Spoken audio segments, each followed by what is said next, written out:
So, Alice, Sweet Alice is a 1976 religious-themed murder mystery about a young girl who is murdered at her first day of communion, and her jealous sister, who's unstable, is the suspect, and her parents don't believe she did it, so they're trying to find out who the real killer is. This stars a very young Brooke Shields playing the sister Karen, who is the sister that gets savagely, brutally killed in the open. And this movie was also known as Communion. That's the title I saw when I was watching the movie. It said Communion, not Alice Sweet Alice. So that was surprising to see. And so what I like about this movie is I like the killer's get up, the outfit, the mask, the creepy translucent mask, the yellow rain mac. I like that the killer was someone I did not suspect. I don't like a murder mystery where it's too obvious. This one wasn't that obvious to me. I mean, Alice, they keep pointing the finger at her the whole time, and the parents are trying to prove that it's not her. So you, as the audience, kind of know it's not Alice because that would be too obvious. But who it ends up being, I didn't suspect them at all. So I like that it surprised me. It was unpredictable. And I like the fact that a kid dies. Not only does this movie kill a kid, but they do it kind of brutally on screen. They don't shy away. And then after this kid is murdered, the killer lights the body on fire. So that was just even more disturbing.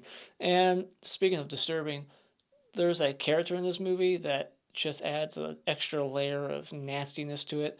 This pedophile that's like the landlord, and he's like so overweight and disgusting. He's got this nasty stain right over his crotch, right below his four breasts. Like he has like two stomach. He has a stomach on his stomach. Like this guy is so fucking overweight.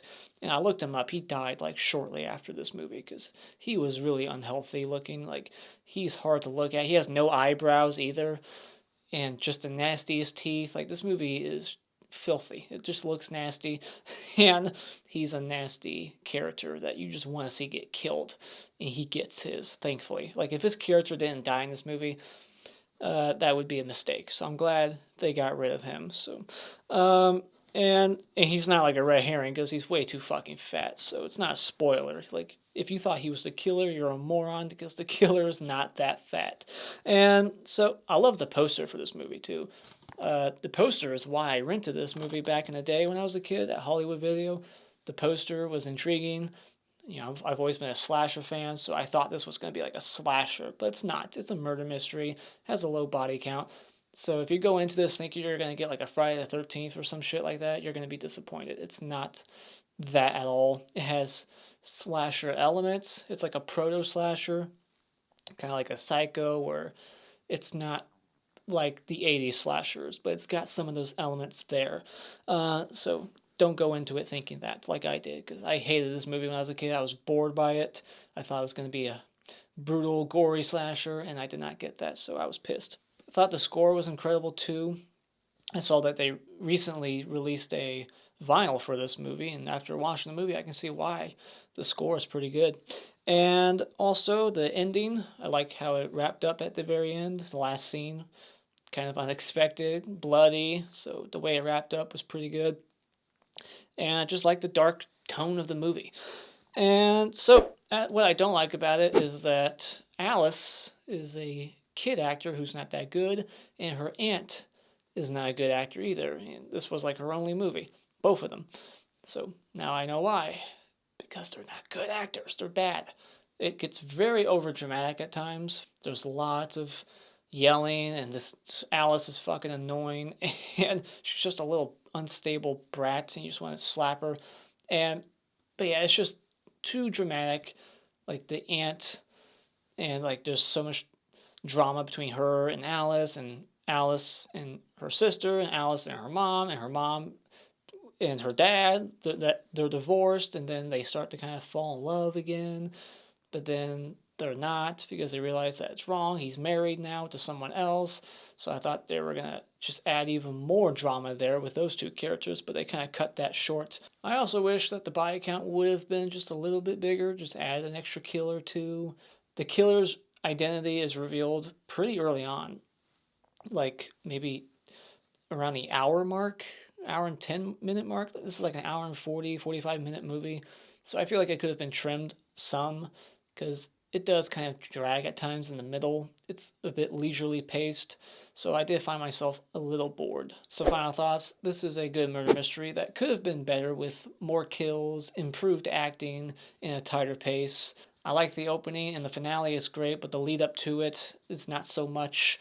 I feel like it might leave a lot of people bored and underwhelmed. So when it comes to Alice, Sweet Alice, aka Communion, I like it, wanted to love it, but I'll give it 3.5 stars. Spoiler discussion, so the opening title sequence is like stop motion and it said Communion. So that was interesting to see because the cover says Alice, Sweet Alice, and then the movie said Communion. So it reminded me of when I watched Blood Rage. Arrow likes to do that. They always give you the alternate title sequence instead of the actual title sequence. And so Alice, she goes to the priest's house, and her sister Karen's getting this special cross necklace that I guess is what triggers the killer, who's like the maid. And Alice scares the maid wearing the raincoat and mask, giving her the idea of what her outfit's going to be when she's killing people. So I guess she wants to frame Alice, but then at the end she wants to kill Alice, so I guess not. I still don't have it all put together, the story. I'm not sure why this person is targeting them specifically. Like, she had a daughter, so the killer, since we're in the spoilers, the killer is this maid lady. She's always cleaning and cooking for the priest and this other guy in the wheelchair. She had a daughter at one point who died of an illness on the first day of her communion. So now she wants to kill this lady's daughter on the first day of her communion as some kind of payback. Like, if my daughter can't live to see communion, your daughter can't either. Well, then why not kill everyone's daughters? Like, everybody else is getting their first communion too that day. Like, I don't know, whatever.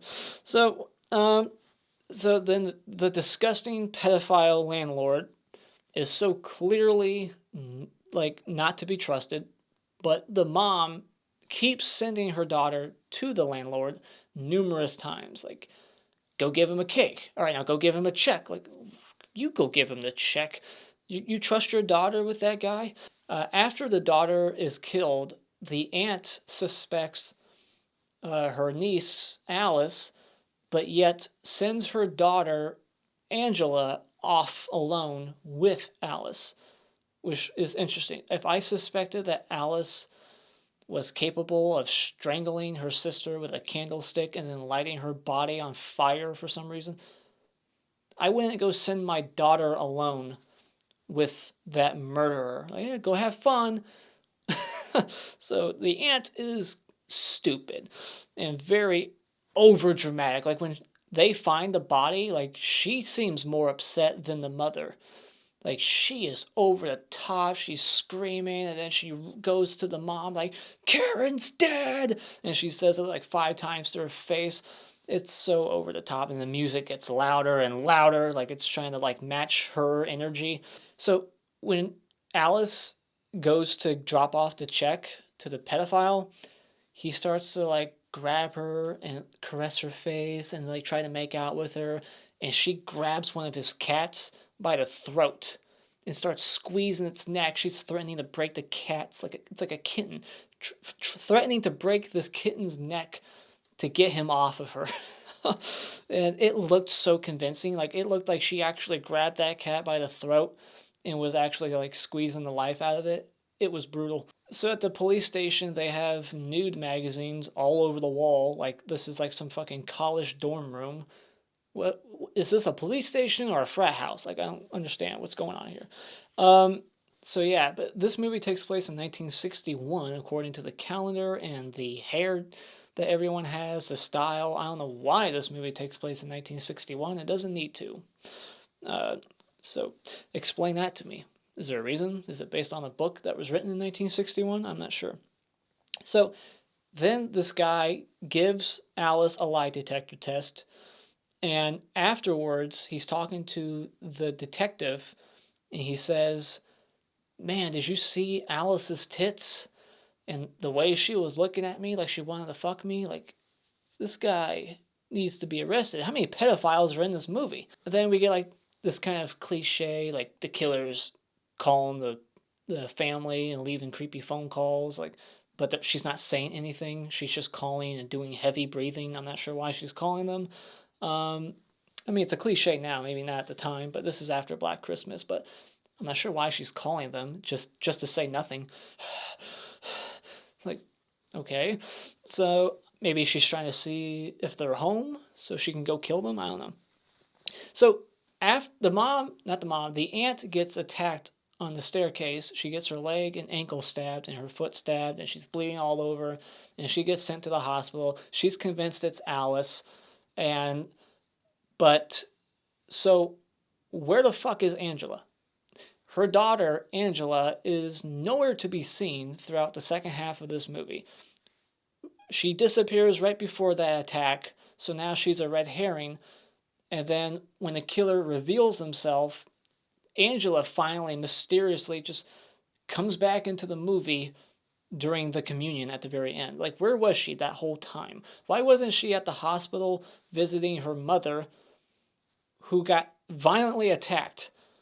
Like, there's a phone call at one point where we're led to believe that Angela is calling Dominick, Alice's dad, saying, I'm at this random abandoned place, come pick me up, I ran away from home, blah, blah, blah. And it sounds like it's Angela. But it had to be the killer, because when he gets there, the killer's there to kill him. So it wasn't Angela, but it sounded like Angela. So how the fuck did this lady, this old lady with a very thick Italian accent, pull off that young American girl voice? Where the fuck was Angela? That's my question. She's the biggest mystery in the movie. What the hell happened with Angela, this short, young, pudgy girl? Where did she go? Why was she gone for so long? Why wasn't she at the hospital to visit her mom? It was just all to make her a red herring, but it's just kind of lazy. Like, they don't even explain where she was when she does come back. Where the fuck was she? So yeah. So then the killer reveals herself pretty early on when she's killing the dad. And like, she stabs the dad in the shoulder, and then he calmly approaches her after that, thinking it's Angela. Like, oh, you don't have to be scared of me. Like, wouldn't you be trying to, like, tackle her, like, use more caution? Like, she just stabbed you. I wouldn't be taking the calm, easy approach. Like, it's okay. Like, she just stabbed you. And then she hits him in the face with a brick, knocks him out, shoves a cross down his throat for some reason, and then pushes him off the building. And he's, like, tied up with rope, so he can't move. And then when his body is found, the priest goes to the wife, or the ex-wife, and says, Dom had an accident. That's not an accident. Yeah, he accidentally wrapped himself up in rope from head to toe and rolled his ass off a building. So then Alice, after her dad's killed, her mom doesn't tell her that. She just takes her home. And Alice, the first thing she does when she finally gets back home is do more evil shit, just going back to her old ways. She goes down into the basement, grabs the cockroaches, and puts them in the fatso landlord's apartment on his stomach. So then he wakes up from that eventually, starts panicking, goes out of his apartment, sees the killer in the outfit, thinking it's Alice, and attacks her, takes off the mask. When he sees that it's not Alice, he panics, and then she stabs him a bunch. So finally he gets killed. And, good riddance, you disgusting pervert. And I guess the reason why she was there was to kill Alice or her mom or both of them, because she was knocking on their door before she was attacked by the landlord. And so the cop sees her face. She has the mask off. So now she's busted. She runs to the church where her targets are. She was after Alice. And she finds out that Alice and her mom are at the church getting communion. So she goes there. And meanwhile, the cops are outside waiting for her, and the priest is like, I can handle her. Like, I got this. She won't do anything to me. And then goes inside, tells the killer, what's up? Like, the police are here, just come quietly. And then she just takes out a knife and stabs him right in the throat, blood shooting out. Everyone panics. The mom, Alice is right next to this, sees the whole thing, is completely unfazed by it, like it's nothing. But the mom's freaking out. She runs up and starts hugging her brother-in-law instead of trying to grab her daughter, who's right next to the killer. Like, wouldn't you, like, try to get your daughter out of there as quickly as possible? But instead, she just runs up and starts crying with her brother-in-law, and meanwhile, Alice just calmly walks towards the camera with the murder weapon and looks at the camera, and then it freeze frames, credits roll, no music at all during the end credits. So that was interesting. But yeah, so that's the end of Alice, Sweet Alice. What are your thoughts on this murder mystery, proto-slasher? Let me know in the comments below. And as always, if you like what you've seen here, you can hit this like button and become a subscriber today just by clicking on my cartoon face in about 5 seconds. And remember, it's all an opinion. You don't need to get butthurt about it.